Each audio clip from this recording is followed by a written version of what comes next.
Tu es investisseur ou si tu veux juste savoir si je vais me planter sur ce projet, cette vidéo devrait t'intéresser. Aujourd'hui, je partage le bilan de mes investissements en financement participatif sur le mois de février 2024 afin de me créer un second revenu. Bienvenue sur cette vidéo, bienvenue sur cette chaîne, Jérôme, créer un second revenu.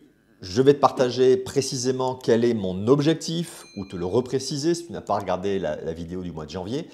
Le capital aujourd'hui qui est investi, les projets en cours, une répartition par plateforme, par type de projet.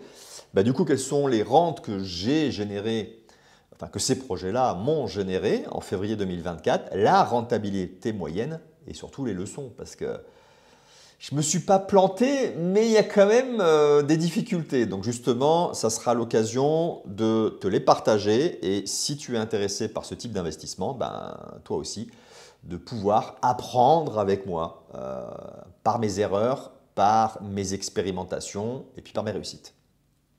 Alors, bien entendu, je ne suis pas conseiller professionnel en gestion de patrimoine. Donc ici, je ne te relate que mon opinion et mes expériences que j'ai mis en place pour moi. Tu es un adulte, tu es responsable de ton argent. Quand je te parle d'une plateforme, quand je te parle d'un projet, ça ne veut pas dire qu'il est bon pour toi.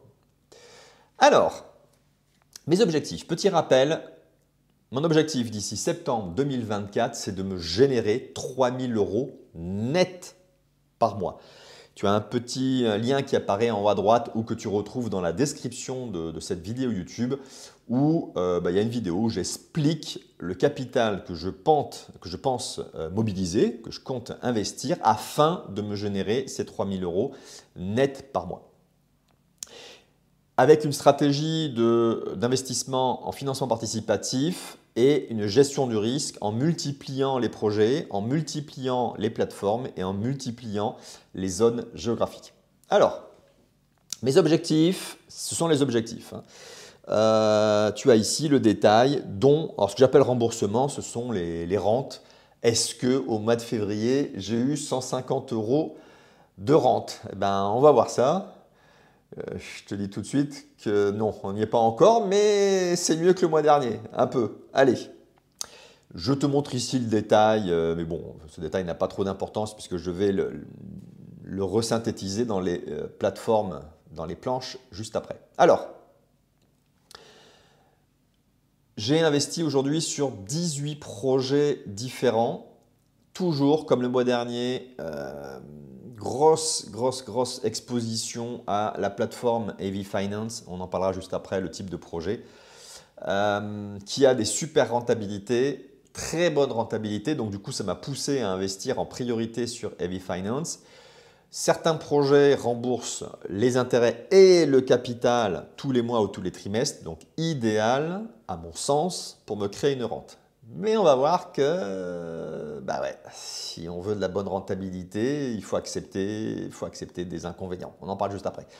Realty, qui est de l'immobilier tokenisé pour l'instant aux États-Unis, rentabilité plus faible, par contre, paiement des loyers toutes les semaines. Donc ça veut dire que tous les mois, cela me génère des revenus.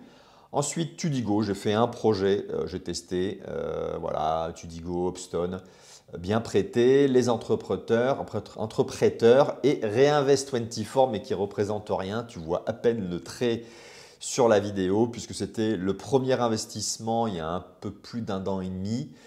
Et ce n'est pas une plateforme où je me sens rassuré. D'ailleurs, pareil, j'avais fait une vidéo qui date maintenant, donc certainement qu'il y a moyen de faire des nouvelles recherches pour comprendre la société. Mais pareil, je te partage dans la description le lien vers cette vidéo.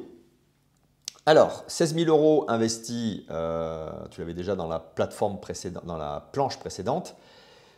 Le gros des investissements, tiens c'est marrant, il ne l'a pas classé par ordre d'importance. Bon, grosse importance sur l'agricole, Heavy Finance. Pour l'instant, c'est la seule plateforme sur laquelle j'ai investi en agricole. Ce n'est pas la seule plateforme sur l'outil Créer un second revenu que j'ai créé pour m'aider à investir. Ensuite, l'immobilier, la facturage, non pas rate. Je commence à investir ce mois-ci dans le P2P Lending. Donc les prêts entre particuliers en passant par des plateformes. C'est Esquefit, Esquetit, je ne me rappelle plus le nom de la plateforme. D'ailleurs, il n'est pas paru sur la slide de précédente. Tiens, c'est marrant ça. Et puis BFR, c'est le financement en besoin de fonds de roulement d'une société. Et ça, c'est via les entreprêteurs, si je ne dis pas de bêtises. Donc, à ce jour, le capital investi est de 16 000 euros. C'est-à-dire que je suis rentré dans des projets à hauteur de 16 000 euros. Mais par contre, ce que j'appelle les projets actifs, c'est la collecte peut prendre plusieurs jours, plusieurs semaines, voire certaines fois plusieurs mois. Et donc, j'ai des projets qui sont, où j'ai demandé à rentrer dedans, mais qui ne sont pas encore actifs. Ils ne génèrent pas de revenus. Et d'ailleurs, ce n'est pas uniquement ça que j'aurais dû rajouter aussi, c'est les projets en retard. Je reviens ici. Tu vois sur la colonne statut projet, j'ai 2 projets en retard chez Heavy Finance qui représentent tous les deux 500 euros, donc 1 000 euros à eux deux. Et justement, cette plateforme Heavy Finance, tu vois que j'ai de mémoire 8 ou 9 projets, 8 projets, mais que les projets qui génèrent vraiment du remboursement, il y en a 2 sur le 8. Il y en a 4, j'ai fait la demande il y a plusieurs semaines, ils ne sont pas encore actifs. Et sur les 4 actifs, il y en a 2 qui sont en retard.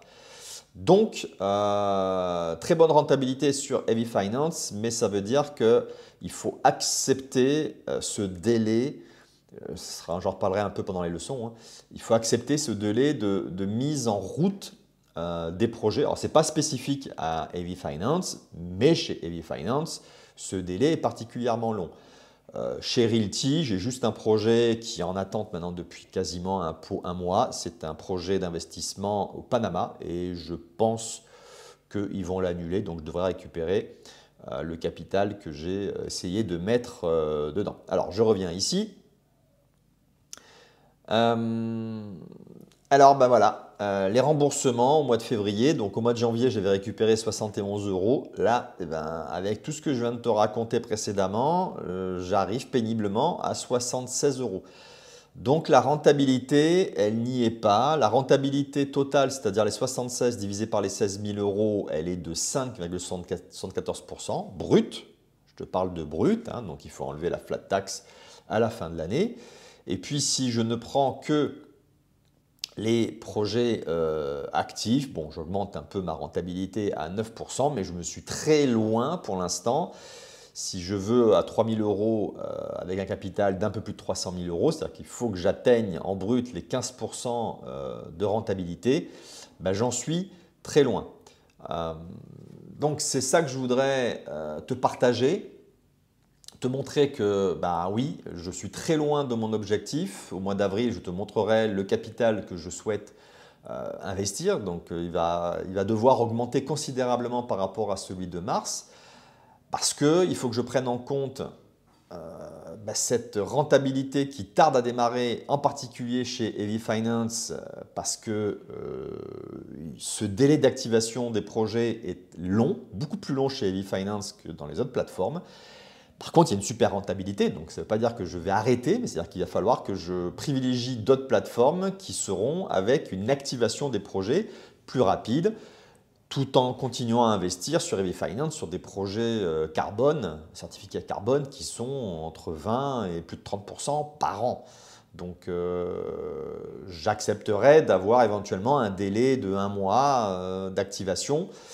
Par contre, là vraiment ce qui me gêne chez Heavy Finance, mais j'ai vu passer une information il y a quelques semaines, ils ont embauché une personne qui est responsable du suivi du risque et donc je pense que là je paye un investissement que j'ai fait fin d'année dernière, donc je crois que c'était en novembre ou décembre 2023, on est début mars et ils n'ont toujours pas commencé à rembourser. C'est même emprunteur d'ailleurs, c'est un éleveur de cheval en Pologne. Donc ces leçons, c'est le temps qu'il faut pour démarrer les remboursements. Ça veut dire que par rapport à je ne l'ai pas partagé ici, mais je me suis fait un plan d'augmentation du patrimoine investi au mois par mois, bah, il va falloir que je saute à moi. C'est-à-dire que je pensais qu'à peine je mettais l'argent, il allait travailler. Ben non, en fait, je pense qu'il va falloir que je prenne un mois de marge.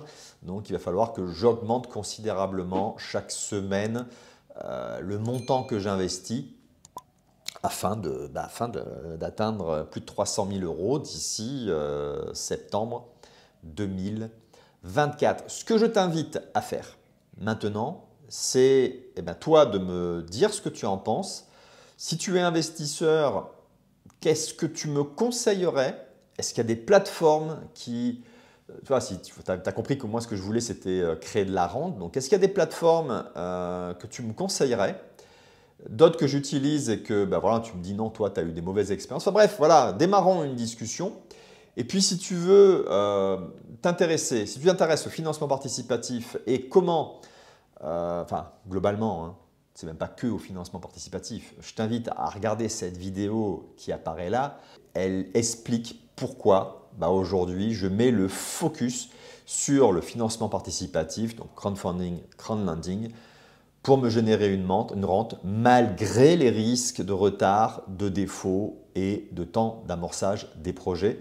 Tu cliques sur l'image qui apparaît et on démarre tout de suite sur cette vidéo où je te partage mon retour d'expérience.